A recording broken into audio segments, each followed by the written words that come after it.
역대급 버블을 만들 수 있는 중앙은행의 정책이 아직 하나 더 남았습니다. 여러분의 투자 첫걸음을 만들어줄 투스텝의 양벨입니다. 현재 주식뿐 아니라 투자 전반적으로 매우 과열되어 있는 것은 사실입니다. 특히 주식에서 그 과열 현상은 이루 말할 수 없는데요. 미국 주식이 버블이라는 것에는 다소 이견이 있을 수 있지만 꽤 비싸다는 것에는 이견이 없는 것 같습니다. 여하튼 이게 버블이던 아니던 중앙은행의 정책 하나로 역대급 버블을 만들 수 있는 이것이 지금 시행될지 안 될지에 대해 상당히 이슈인데요. 그 정책은 바로 Yield Curve Control의 줄임말인 YCC입니다. 어려운 용어지만 쉽게 설명드리고 싶어서 여러가지 비율을 생각해봤지만 오히려 오해할 소지가 있고 또 정확히 아는 것이 앞으로 YCC로 인해 주식 및 부동산 금에서 어떤 영향이 있을지에 대한 내용을 이해하기 쉬워지기 때문에 다소 어려운 내용이지만 최대한 쉽게 설명해 보도록 하겠습니다. 가장 먼저 이것을 설명하기 위해선 채권에 대해 알아야 하는데요. 채권을 한마디로 말하면 그냥 돈을 빌려주고 받는 증서입니다. 만약 국가에 돈을 빌려주면 국채, 은행에 돈을 빌려주면 은행채, 회사에 돈을 빌려주면 회사채, 그리고 저희 같은 개인에게 돈을 빌려주면 바로 사채가 되는 겁니다. 사채는 다들 아시죠? 우리 절대 사채는 쓰지 맙시다. 그런 짓은 하지 말아야 했는데. 물론 여기서 설명할 모든 내용은 국채라는 점을 참고해 주시기를 바랍니다. 여하튼 다시 돌아와서 채권은 돈을 빌려주는 것이라고 했습니다. 따라서 돈을 빌려주면 당연히 이자를 받겠죠. 이자를 다른 말로 금리라고 하기 때문에 채권의 이자를 채권금리라고 부릅니다. 바로 이 금리가 중요한데요. 금리에 대해 조금만 자세히 설명드리면 만약 여러분이 돈이 필요합니다. 근데 돈을 빌려주겠다는 사람이 20명이 넘게 줄 서 있습니다. 그렇다면 여러분은 누구한테 돈을 빌리겠나요? 아마도 그 20명 중 가장 적게 이자를 받는 사람한테 돈을 빌리겠죠. 아까 전에 채권은 돈을 빌려주고 받는 증서라고 말씀드렸었는데, 그렇다면 돈을 빌려준다는 20명은 돈을 주고 채권이라는 것을 받고 싶어 하는 사람들이라는 것이죠. 즉 채권을 사고 싶은 사람이 많다면 채권의 이자가 내려가는 것입니다. 일상의 예시에서도 어떤 물건이 있는데 이 물건을 사려고 하는 사람이 많으면 수요 공급의 법칙에 따라 가격이 올라간다고 하죠. 마찬가지로 채권을 사려는 사람이 많으면 채권의 가격이 올라간다고도 합니다. 그렇다면 채권의 이자가 내려간다는 것과 채권의 가격이 올라간다는 것은 같은 말입니다. 보통 이 내용을 처음 접하시는 분들은 상당히 헷갈리고 이해가 잘 안 되시는 부분인데요. 제가 쉽게 잘 설명했나 모르겠습니다. 여하튼 정리하자면 돈을 빌려주는 사람, 다른 말로 채권을 사려는 사람이 많으면 채권의 이자가 내려가고, 이것도 다른 말로 하면 채권의 가격이 올라간다고 하는 것입니다. 반대로 채권을 팔려는 사람이 많으면 채권의 이자는 올라가고 채권의 가격은 떨어진다. 혹시 여기까지 따라오셨나요? 그렇다면 여기서 이제 한 가지만 더 이해하면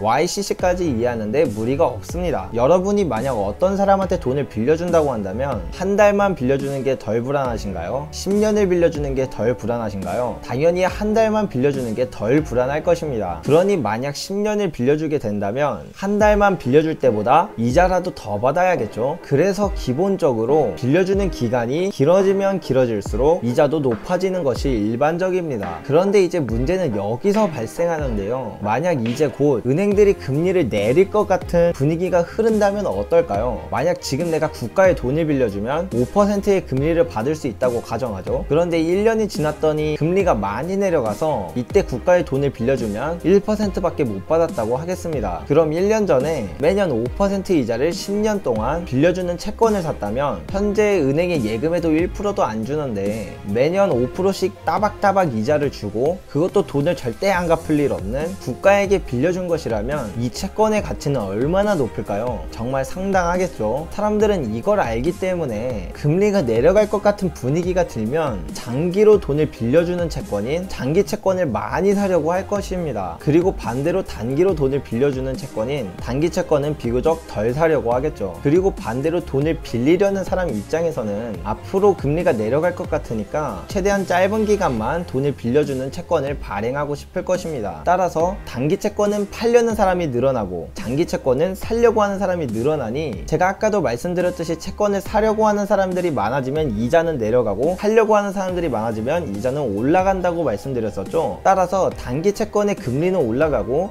단기 채권의 금리는 내려가게 됩니다. 그리고 이 현상이 더 심해지면 심지어 단기 채권보다 장기 채권의 금리가 더 낮아지는 현상까지 일어나는데요. 이러한 현상을 장단기 금리 역전 현상이라고 부릅니다. 최근에도 일어났었죠. 보통 이러한 현상이 일어나고 나면 최대 2년 안에 위기가 찾아온다고 하는데요. 이번에도 어김없이 코로나로 인한 경제 위기가 발생했었습니다. 여하튼 이러한 현상을 통제하기 위해서 중앙은행이 채권의 금리를 고정시켜 버리는 것입니다. 근데 이 금리를 어떻게 고정시키냐면, 예를 들어 10년짜리 채권의 금리가 현재 2%인데 만약 채권을 사려고 하는 사람들이 많아지면 이 금리가 내려가겠죠. 그러면 중앙은행은 가지고 있던 채권을 마구마구 팔아버립니다. 채권을 사려고 하는 사람들이 많으면 금리가 내려가는 것처럼 채권을 팔려고 하는 사람이 많으면 금리가 올라가니, 이렇게 금리가 내려가지 못하도록 막고, 반대로 사람들이 채권을 안 사려고 한다면, 혹은 채권을 팔려는 사람, 혹은 발행하려는 사람, 다시 말해서